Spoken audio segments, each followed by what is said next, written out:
You've probably imagined your own death at least once. A quiet room, family nearby, maybe someone holding your hand, the version everyone hopes for. Now take all of that away. Imagine instead that you're lying on a floor, kitchen tile, maybe carpet, and hours pass. Then days, no one comes. No one calls. The notifications on your phone pile up unanswered until the battery dies and goes dark.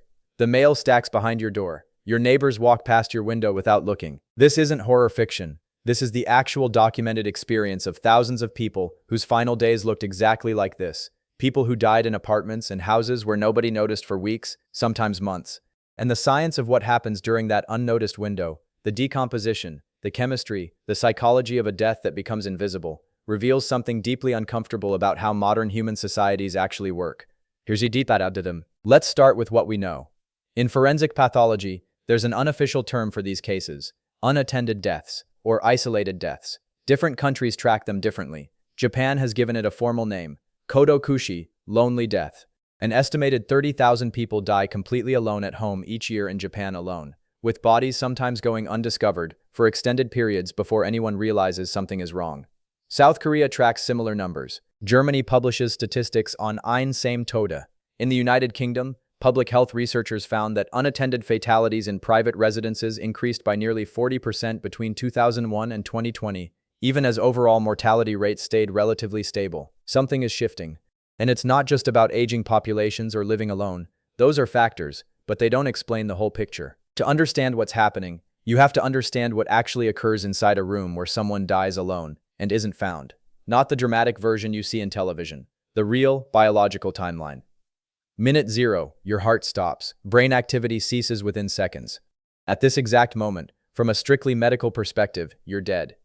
But here's what most people don't realize. Your body doesn't get the memo immediately. For the next several hours, a cascade of autonomous processes continues running without any central coordination. Your cells keep consuming residual oxygen. Muscles stiffen into rigor mortis, which begins within 1 to 4 hours, peaks around 12 hours, and then reverses as tissue breaks down. Your body temperature drops roughly 1.5 degrees Fahrenheit per hour until it matches the ambient room temperature, a point forensic pathologists call the death plateau. All of this is textbook forensics. Every first-year medical student learns it. What they don't teach, what most research papers only started documenting systematically in the last 2 decades, is what happens when that process unfolds in complete privacy. In an apartment where the thermostat keeps running because no one's there to turn it off. Where the refrigerator hums, where automatic lights switch on at dusk and off at dawn, according to a timer set by someone who will never adjust it again. A body discovered after 3 days looks very different from a body discovered after 10, and both look nothing like a body discovered after 30. Dr. Sherry Williams, a forensic anthropologist who spent 15 years consulting on unattended death investigations in Chicago, documented patterns that repeat across hundreds of cases. The environment itself becomes an active participant in decomposition, not just a passive container. Temperature matters enormously, but not always in the way you'd expect. In cooler conditions, say a poorly heated apartment in winter, a body decomposes more slowly. Bacterial activity that drives putrefaction slows dramatically below roughly 50 degrees Fahrenheit. A body might remain reasonably intact for weeks, even over a month, if ambient temperatures stay low enough. That sounds almost peaceful. It isn't. Because slow decomposition means different processes become visible. Skin discoloration spreads gradually but unmistakably. Marbling patterns appear beneath the surface as blood vessels break down. The body may appear less altered to casual observation, while simultaneously becoming the site of intense insect activity. Insect colonization follows predictable sequences that forensic entomologists can read like a calendar. In warmer conditions, summer, heating left on, sunlight through windows, everything accelerates. What takes weeks in cool storage can happen in 72 hours. Fluid release, gas bloating, skin slippage.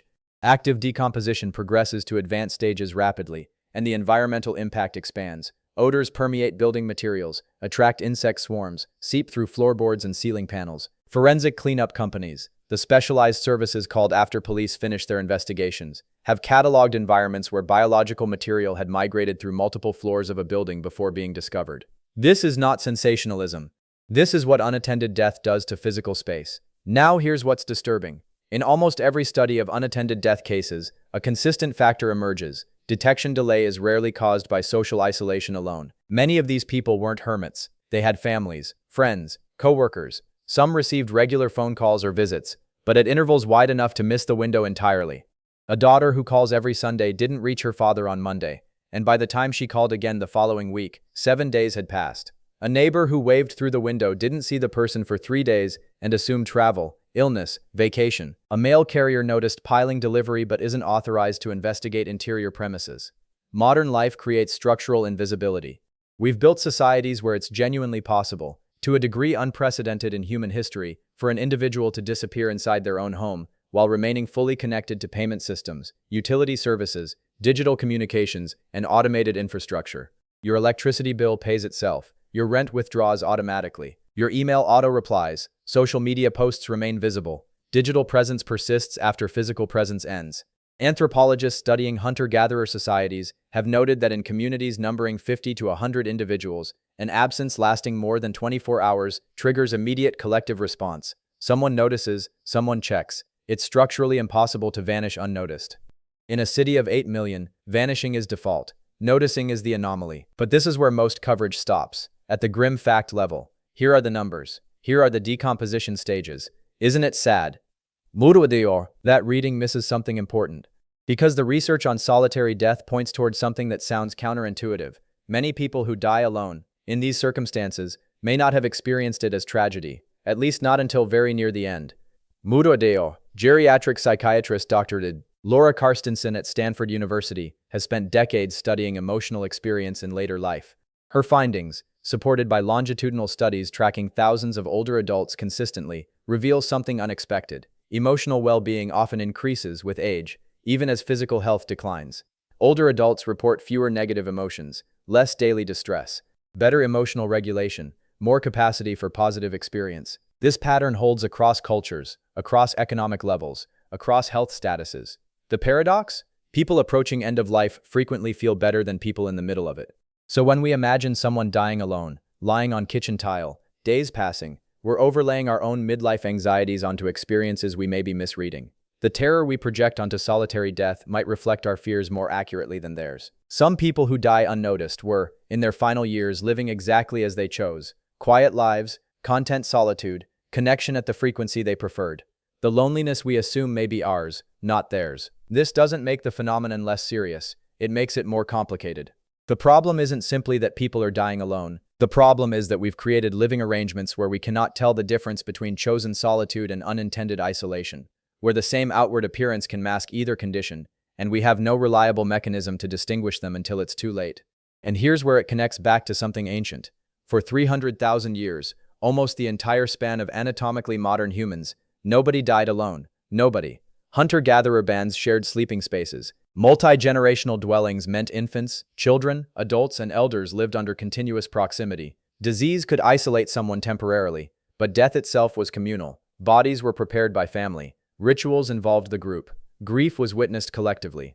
The concept of dying unseen by another human being was literally unthinkable. Not sad, inconceivable. Like imagining breathing underwater. The category didn't exist. We built cities, single-person apartments, automated systems, digital communication that replaces physical presence, economic structures requiring geographic mobility away from family networks. Each innovation solved real problems. Together, they created a side effect nobody designed, the ability to end existence with zero witness. We have built, for the first time in human history, environments perfectly optimized for solitary death, and done so accidentally, as a collateral feature of other choices. So what do we do with this? The easy answer is check on your neighbors. Call your parents more often. Notice when mail piles up. And yes, those things matter. Practical intervention prevents specific individual tragedies. But the deeper answer runs further back. Every society chooses, whether it knows it or not, what kinds of disappearance it tolerates, what kinds of isolation it treats as normal, what kinds of ending it accepts as simply part of how things work now. We haven't chosen consciously, we've accepted by default. Unattended death became background noise, a statistic in public health reports, a service category for specialist cleaning companies, a brief news item when discovery happens under particularly unusual circumstances. Maybe that's the cost of scale. Maybe the trade-off for anonymity and mobility and convenience includes the possibility of disappearing unnoticed. But here's the thing about costs. You can pay them unknowingly, or you can know exactly what you're spending and decide it's worth it, or decide it isn't and change something. The people who died alone in those apartments didn't choose that ending. Most of them, But they lived in a world where that ending had become architecturally possible, socially undetectable, and individually survivable, right up until it wasn't. Their bodies told us something afterward, about time, about temperature, about insect cycles and gas accumulation and fluid migration through floorboards, about the strange precision with which biology continues its work whether anyone's watching or not. Maybe the real question isn't what happens when you die alone. It's what happens when a species builds a world where dying alone becomes possible, and then forgets it made that choice at all. We were the first humans ever to engineer this particular form of disappearance. Whether we'll also be the ones to notice what we've done, that part's still being written.